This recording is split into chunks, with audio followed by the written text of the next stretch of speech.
A very good morning to everyone, and thanks so much for joining us today.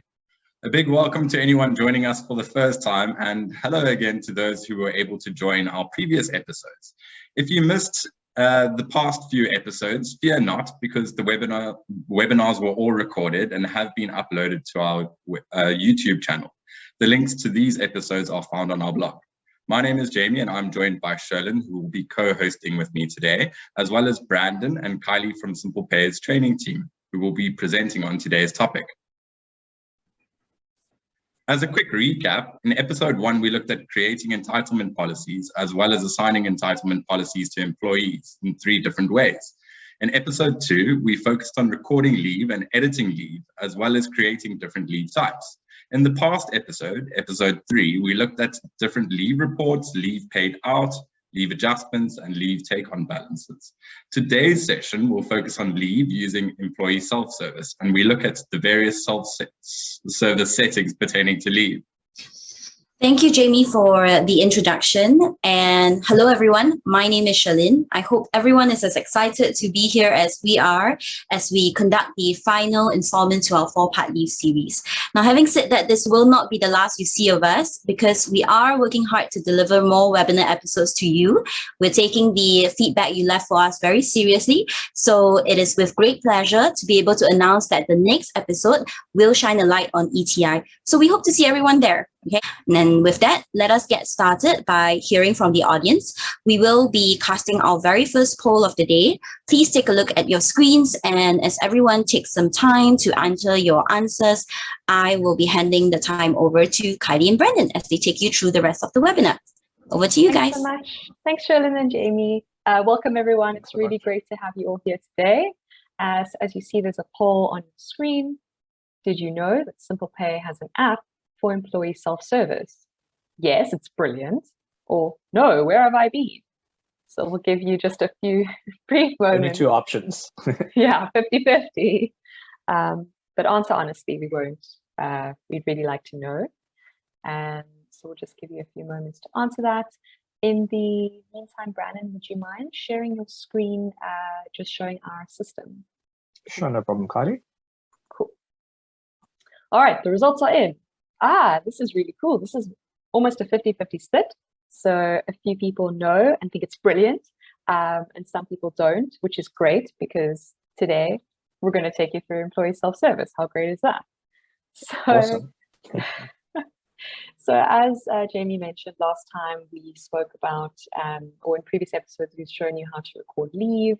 And I'm just thinking today, Brandon, as someone using the system, if I wanted to see all of the leave that has been recorded on the system, where's the best way to see like a comprehensive view of all of that leave? Okay, sure, not a problem, Kylie. I can tell you a little bit about that. So just to first of all let everyone know that I am logged in as an admin user, so a full access admin user, and I'm currently logged in as an admin user with the name of SimplePay Webinar, just to give you an idea so that when I switch roles later, you can follow along. So I'm currently the admin user that is SimplePay Webinar. And in order to see an overview of the leave in your company, SimplePay has got a leave overview calendar. Now, as a full access user, you can see this calendar by going to Employees and then clicking on Leave Overview. So if I click on Leave Overview, here it shows you the Leave Overview calendar with the leave that has been recorded for various employees. And you can view this on a weekly basis or on a monthly basis. And you can also change between different years as well as different months. So if I wanted to see March or April, I can do so. If I want to see 2023, nothing recorded yet, but I could. So you can use the arrows to switch between different periods. Cool. And I can see that the colors delineate then all of the different employees that are taking leave on those days. Could I see, is there any more information that you can see on those strips of color? So you can, yes. So if you had to actually click on one of these employees' names or on one of the strips of the color, and you scroll down to the bottom, you would actually see the details of this leave. So for example, with Tiger Lily is on leave for 3 days, and Tiger Lily, for 2 of those days, it is sick leave, and for 1 day, it is annual leave. Okay. And are the colors prescribed by the system? Can I select which colors I want?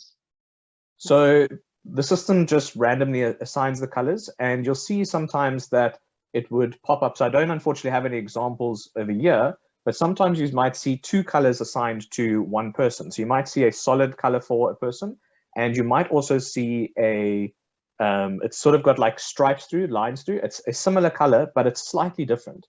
And that is just to distinguish between the employees that have got leave that is recorded or approved, and then the leave that is maybe pending for an employee that they've sent through via self-service, but it hasn't yet been approved. Okay.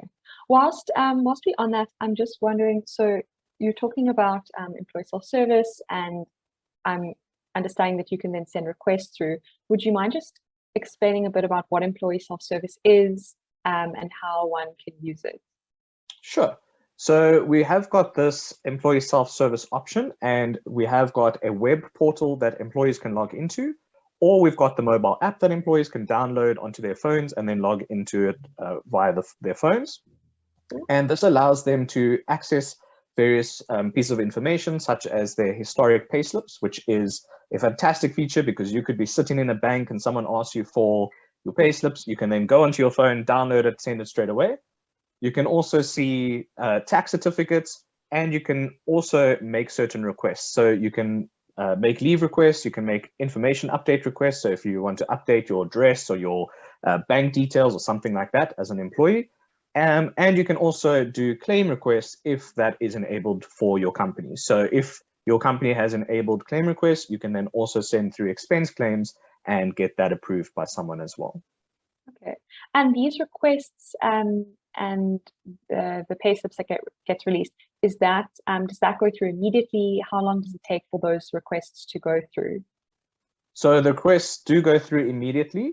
So as soon as you log the request, it will go through to an approver, provided that you have set up an approver already. Okay. Then I think what would be great is, how do we start using, how does an employee start using employee self-service? Okay, let's get into that. Just 1 second before we jump into that, I just also wanted to point out that we do have a new feature that is being launched. So we are just finishing up our testing on that, and then we will announce it via our blog, but you will be able to see leave that is expiring for your employees. We've had many requests from our customers, and as always, we try to listen to what you need and what you want. And in this instance, we've had a lot of requests for how do we see what leave is expiring so that we can let employees know to take their leave before it expires. And we are now busy implementing this feature for the leave calendar.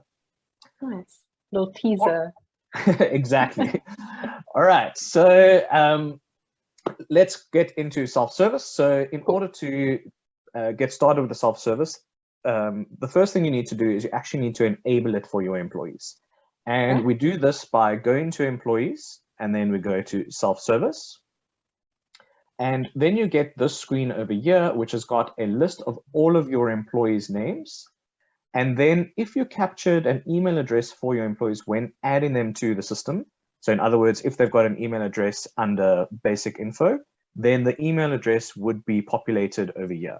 If not, then it would be blank, but not a problem. You can simply just type in an email address. So in this instance, I could add Wendy Darling to self-service by adding her email address. Cool. And then in order to activate self-service, you simply click on the enabled checkbox. And then of course, you're going to want to click on save. Got you. Okay, so just to reiterate, if I've under basic information, I've added an employee's email address, it doesn't mean that they automatically have self-service. I then need to go and enable it. Exactly. So you'll see here, for example, with Captain Hook and with Bill Jukes, they've got email addresses that were captured when they were added to the system, but it wasn't actually, they haven't been enabled yet until you come to this page and enable self-service for them. Cool. And the recent activation looks like a hyperlink. What does that do? So when I click on enabled and I click on save, an email will actually be sent to your employees to tell them that hey, someone has activated self-service for you, and there'll be an activation link then that they need to click on to confirm the email address and then to create their account, so to create their login details for their self-service account. And sometimes employees might not see that email, or they might not receive that email for some reason. And in that instance, you can then just click on resend activation, and that will resend that email to them. Okay, perfect. Okay, so now the employees got access to self-service, and so they can start sending requests immediately? Yes, so they can send requests immediately, but remember, it's not going to go anywhere until you've set up approval groups. Right, what are those? Okay, so approval groups are basically telling the system who needs to approve requests for this employee or for this group of employees. So we can set up as many approval groups as we want according to the needs and the structure of your business. Okay, I would love to see what that looks like. Can we set up some approval groups? Yeah, sure. All right, so again, you're going to go to employees, self-service. I don't need to do it because I'm already in the self-service section. And then when you're in the self-service section, you want to click on approval groups. Now, there'll be approval groups for leave, approval groups for info update requests, as well as for claim requests, if you've got that enabled. So you see, I don't have claims enabled on this company. And those approval groups would be set up separately because you might have different people approving leave to someone who is approving claim requests, for example, expense claims. But in today's episode, we're focusing on leave. So I'm going to click on leave and we can have a look at this leave section. Okay, so yes, yeah. Sorry to interrupt you, but if I have a situation where I've got certain approvers where I've got one person that's approving a specific group of people's leave, but then I've also got like other groups of approvers who are approving another group of people's leave. I'm just wondering, like, how do you go about setting up where you've got different types of approvers for different types of groups that you might have set up on the system? You might have already been wanting to take me through that. Yeah, no problem. We actually cater for that on the system, so do not worry. So you can, like I said, you can actually add as many groups as you need. So you can add more than one, as you can see. I've just added 3 there, but of course I haven't set them up yet. Sure. And when you then want to add an approval group, there'll be 2 sides of it. So the first side will say, okay, who will be approving these requests? So who is it going to be? A single person, in which case you would choose a single approver? Is it going to be multiple people that you're going to allow to approve this request, but any one of them can approve it? Is it going to be multiple people that can approve this request, but all of them need to approve it? So in other words, every single person listed here needs to approve it, but they can do that in any order. So in other words, when the employee makes the request, it would then go through to all of these approvers, and each one of them can then approve it in their own time. Or do you want to set it up so that we'll have multiple approvers, but it has to be approved in order? So in other words, the request will then go to the first approver. If the first approver says no, then that is the end of it, and the request is obviously rejected. But if the approver says yes, then it will go through to the next approver, who can then say yes or no. Then it will go through to the next approver and the next one and the next one, until all the approvers have actually approved that request. Okay. It seems like both of those scenarios can definitely be added to the system. Yes, absolutely. And then we've also got this option over here that says requests will be submitted by, and this is just where you're telling the system who's actually going to be submitting the request to this approver or these approvers. Okay. So then if we can set up a group where we've got we've got a single approver for a specific group, could we set that up? Yeah, sure. Okay, so before we do that, I think let's take a look at the structure of this company, and we can then take it from there. So if I go to employees, I'm just going to have a look at how this company is structured. So you'll see here we've got 3 pay points. So we've got a general workers pay point. We've got an administration pay point. So we've got there, and there, and there. Those employees are in the administration pay point. And then we've got a management pay point with 2 managers. So the first manager is Tinkerbell, and then we've got another manager, which is Peter Pan. So I think it's nice to have a look at that structure because we can then set up the approval groups according to the structure for this company. Okay, perfect. Okay, so I'm going to go back to approval groups, and I'm going to do that by going to employees, and then self-service, approval groups, and leave. And we're going to add our first group. So what do you want the first group to look like, or how do you want that to be set up? So a situation I normally see is where you've got typically a manager approving for a group of people. So if we want to add one of the managers that was set up on the system, one of them is Peter Pan, we could then select him as the manager and then a group of workers underneath him. Okay, sure. So is it just Peter Pan that will be approving it? It's just a single, yeah. So it's just him that's approving. Okay, so requests will then be approved by a single approver. I'm then going to click on the add button, and you'll see that there's a field over here that I can then click on. And if I click on this, it will give me all of the options that could be approvers. Now, this list you'll see is not the entire list of employees in the company. This list is populated from your users. So first of all, your admin users, your leave admins, or your approvers that you've set up under the profile icon, or it would be any employees that have been enabled for self-service. So you can't have an employee that's not enabled for self-service or not added as a user on the system that is then an approver, right? They need access to the system some way in order to approve that leave. Okay, so we've got Peter Pan who's going to be the approver. So I select Peter Pan and I click on add. And then the who's going to approve it? Cool. So the requests will then be submitted by, I saw there was a general workers group. Yes. Pay point. Yeah. So when you are telling the system who needs to submit the request, we've got the option for just the entire company. So if the entire company gets approved by Peter Pan, then we would select the company option. If it's a particular department or branch, and those have been set up under pay points, we could select the pay point.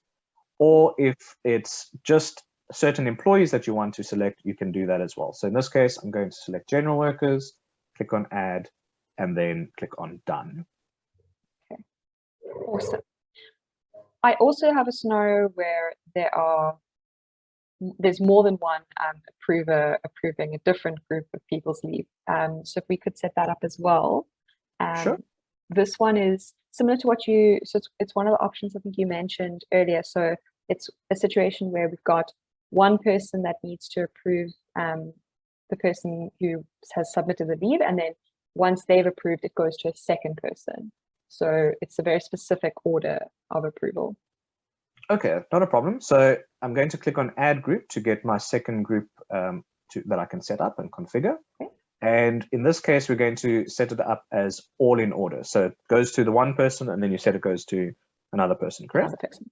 Yeah. All right, so all in order. And who will be the first person that is going to be approving this leave? Let's make it Peter Pan. Okay, Peter Pan. So I'm going to select Peter Pan and then click on add. And then the next person? Will be Tinkerbell. Tinkerbell. Okay, so I select Tinkerbell and then click on add. And then I can click on done. Oh, what happens if I actually needed to go to Tinkerbell first? Okay, so if you've made an error, not a problem. All right, you don't have to delete the whole group. All you do is you click on these arrows over here, and it will then swap it around for you. Okay, perfect. Okay, and who will be submitting the request to Tinkerbell and then Peter Pan? It will be the administration pay point. Administration. Okay, perfect. So I select administration, click on add, and then click done. Okay. So, okay, just a quick question, because we do, as we've seen from the company that you showed us, there are other employees that don't fall under administration and also general workers. So what happens when those employees submit requests? Well, it's not going to go anywhere, right? Because they don't have any approvers. So you're going to have to set up an approval group for them. Okay. And if, No, I was just going to say, I think what you could do, what a nice way to do this is you could sort of have a catch-all approval group. So I would add another group here, and then let's say that you're going to select a single approver. And in this case, we're going to make the approver, let's make it myself, the admin person, webinar SimplePay, that's logged in. And then I would select as the request will be submitted by, I'll just select the entire company. And then that would be sort of my catch-all group that I've set up. So no requests can go amiss. So what I was going to ask would be, what happens then, because now we've got a situation where we've got an approval group for everyone in the company, but we've also got people that are approving specific groups of people in a company. So where does the request go? Okay, good question. So the system's actually quite intuitive like that, and it will actually look at the most specific mapping. So if, for example, Wendy Darling, she's an employee that is part of the general workers pay point. So under the general workers pay point, she would get requests approved by Peter Pan. But of course, she's also part of the Peter Pan company. So then here it says that her request will be approved by Webinar SimplePay. So what happens here? She's got two approvers. So the system looks at the most specific one. So pay points are more specific than company-wide groups, and individuals are more specific than pay points. So in this instance, because Wendy belongs to a pay point, she would be then approved under the pay point group and not the company-wide group. So her approver then would be Peter Pan. That makes a lot of sense. Shall we go ahead and save? I think that's a good idea, yes. I don't want to lose this information that we've set up. Okay, so this is now, we've set up these approval groups, so now an employee can theoretically send through a request. I would love to see it if we could view it from the employee's self-service, so from the employee's perspective. Could we see what that looks like? Sure. So I've actually asked Sherlyn, who's our co-host today, or our co-presenter, I've asked her to, if she wouldn't mind being Wendy Darling. So Sherlyn, if you don't mind logging in as Wendy Darling, I just want to confirm, when I enabled you for self-service, Sherlyn, did you receive a notification? Yes, I did, Brendan. I received a activation notification. So I just went ahead to activate my own self-service account while you guys were, well, demoing the system. Perfect. All right. If you don't mind showing us how to go about logging a request from as if you were Wendy. Sure, happy to help. So I am going to start by sharing my screen, and I'm going to demonstrate the convenience of our self-service module through the mobile app, right? So just quickly, right? So I'm toggling over to the SimplePay mobile app, and as everyone should be able to see right now, I am greeted by the login page. Okay, so I'm going to quickly log in. And then, Kylie, why don't you guide me as to what you need me to do? Awesome. Okay. As the employee, if you could just show me how to log, let's say, a day or half a day request of annual leave. The only thing is, I often encounter situations where an employee can only take a day of leave if they have ensured that no one else has taken leave on that day. So I don't know if you can demo that. Sure. So that's something that me as an employee would be able to do. What I would want to do is head over to the More option located at the bottom of the screen, and I can actually access the leave overview calendar, the same one that was displayed on Brandon's screen just a while ago. And taking a look at the leave overview calendar, we can clearly see that some of my colleagues have already applied for leave on certain number of days. And even myself, I have a leave that has been approved from the 22nd to the 24th, right? So in this case, it clearly states what are the days that are available for me to apply for a day of leave. So which day should I apply for leave for, Kylie? I think you want to take leave on the 28th Feb. You need a break. Okay, I do. All right, so I'm gonna click the done button just to exit the leave calendar, and then I'm gonna toggle over to the request option at the bottom of the screen. All right, and as you can see over here, there is a little plus icon, so I can very easily click that, and I'm routed to this page here. By default, the leave type that appears for me to select is annual leave. I'm going to leave that as is. And then I'm going to click on the calendar, and I can very easily go ahead and select the 28th of Feb, right? All right. And I'm going to take 1 day of leave. But earlier, Kylie, you also mentioned you wanted to see if I could apply for half a day, right? All right. So I can actually do that. I can change my details of my leave by clicking the 1 day option here, and then clicking this, and then changing it to 4 hours instead of the full 8 hours.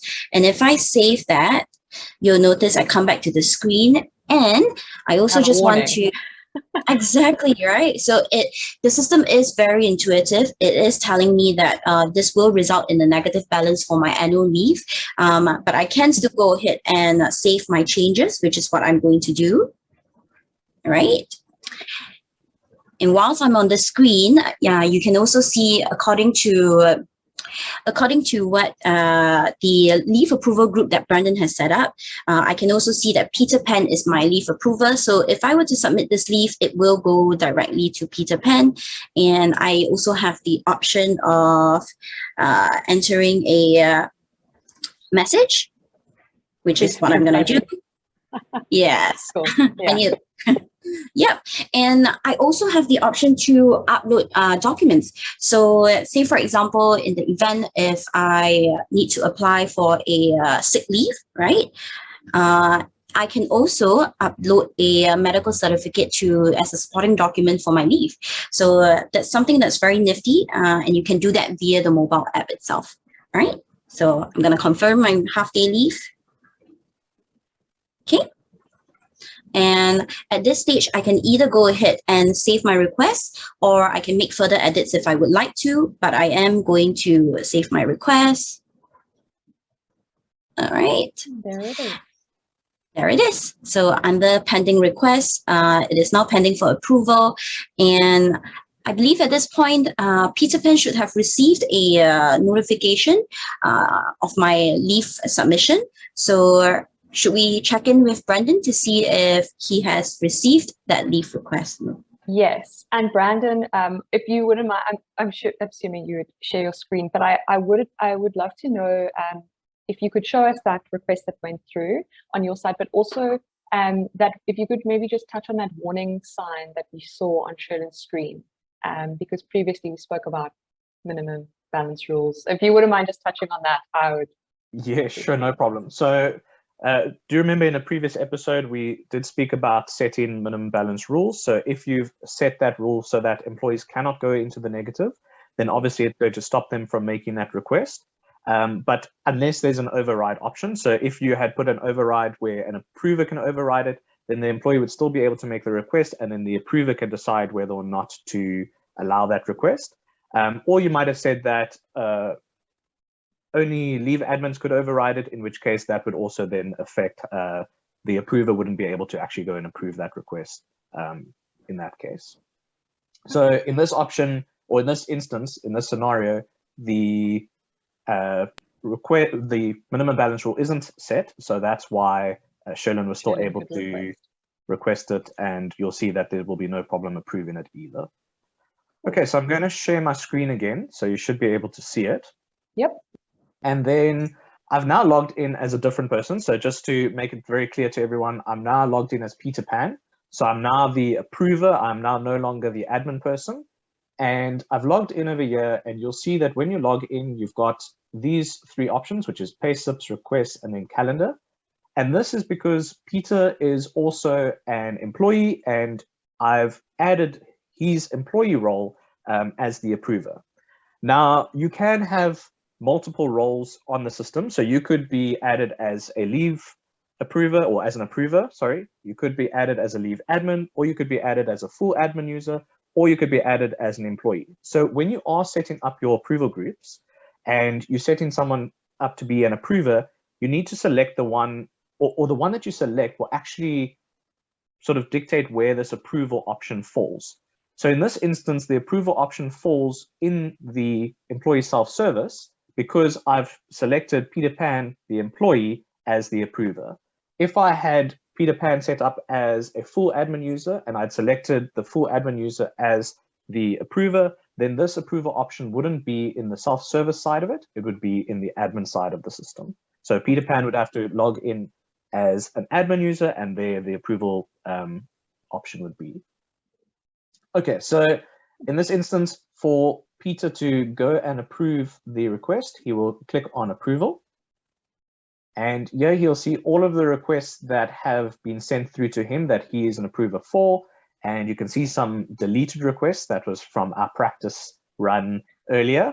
And then we've got this one that Wendy has now made, and you'll see a summary over here where it says that there is annual leave that has been logged for the 28th of February, and that is half a working day. And that leave is currently pending. So I'm going to click on pending. And now I'll get the details of the request. So here again, it tells you when is the leave, who is the approver, what is the state of this request. Then it gives us some information about the leave balances. So what are the leave balances currently taking into account this leave request, and what are the projected leave balances on the day that they're taking that request? Cool. So after they've taken that leave, sorry. Then we've got the action section. So the action section, the first part, we've got supporting documents. So if Wendy or Sherlyn as Wendy had uploaded some kind of document, I would be able to see that over here. But as the approver, I can also upload documents myself. So if she, for some reason, emailed it to me, I could then upload the document myself. I wouldn't have to rely on her.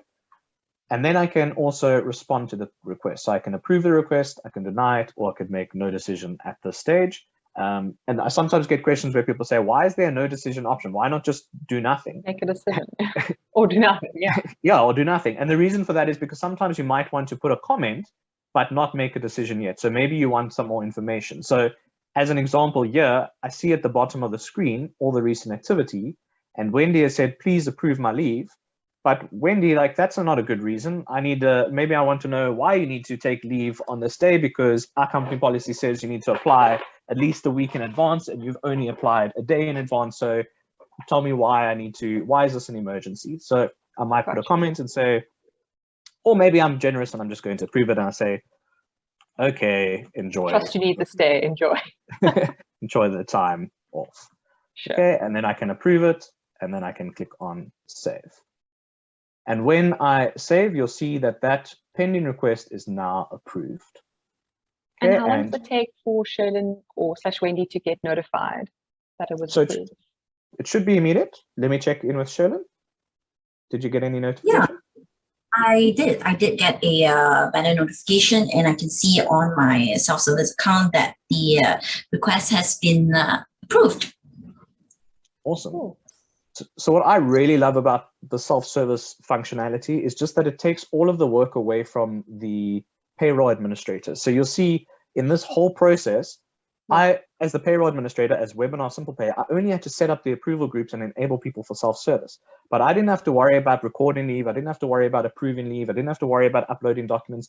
That all happened between the parties that needed to be involved in that. I could step away from it, and I just can go and process payroll at the end of the month without having to worry about the leave side of it.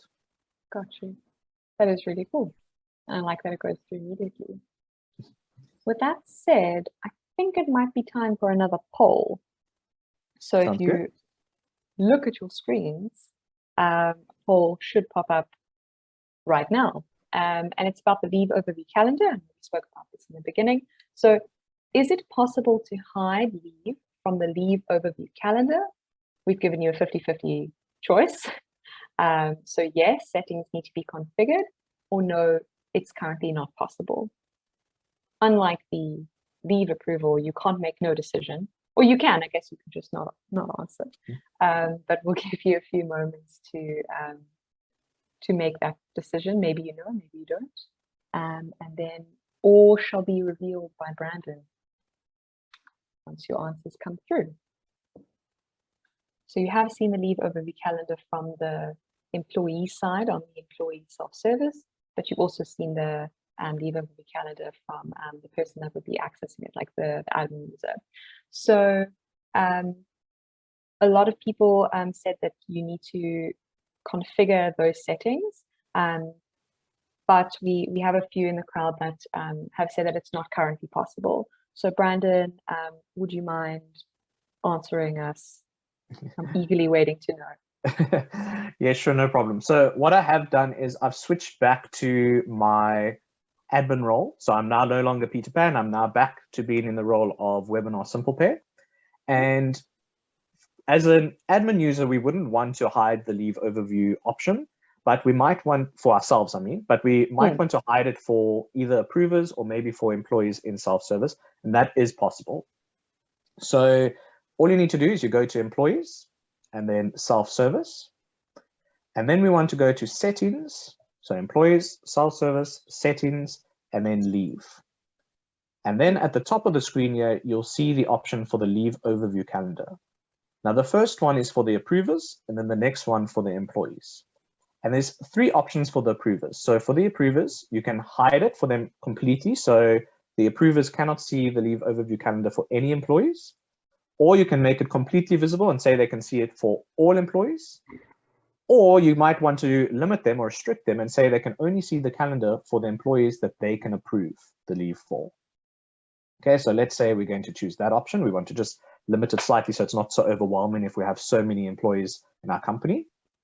And then the same thing for the employee side. For the employee side, we can allow them to see no employees, all employees, or only employees in their pay points. So maybe the pay points are set up to be departments, and employees can't take leave at the same time as someone else in the department. So you only want them to see what's happening in their department. They don't need to see what's happening with the rest of the company.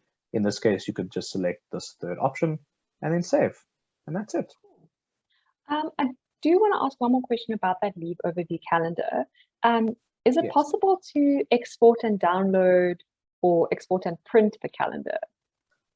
So we don't currently have a SimplePay option for printing or downloading that, and I think it's a great idea. So I definitely want to escalate that as a feature request.